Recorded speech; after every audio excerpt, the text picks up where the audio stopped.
ഞാൻ പോണ്ടേ? വേണ്ട. ഞാനിന്ന് രാവിലെയും പറഞ്ഞിരുന്നതാണല്ലോ, പിന്നെന്താ ഇപ്പോഴൊരു മനംമാറ്റം? ഗംഗ ഇപ്പൊ പോണ്ട. അതെന്താ? അല്ലിക്ക് ആഭരണം എടുക്കാൻ ഞാൻ കൂടെ പോയാല്? വേണ്ടെന്ന് പറഞ്ഞില്ലേ? എന്താ എന്താ ഞാൻ കൂടെ പോയാല്? പോകണ്ട.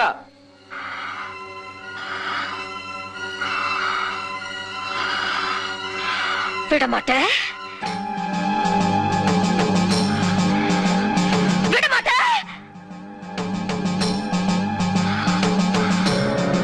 அப்ப நீ என்ன இங்கிருந்து எங்கேயும் போக விட மாட்ட? ஐயோ நாயே, உனக்கு எவ்வளவு தைரியம் இருந்தா இப்பவும் என் கண் முன்னாடி வந்து நிப்ப? இன்னைக்கு துர்காஷ்டமி, உன்னை நான் கொன்னு ஓ ரத்தத்தை குடிச்சு ஓங்கார நடனம் விடுவேன். கங்கை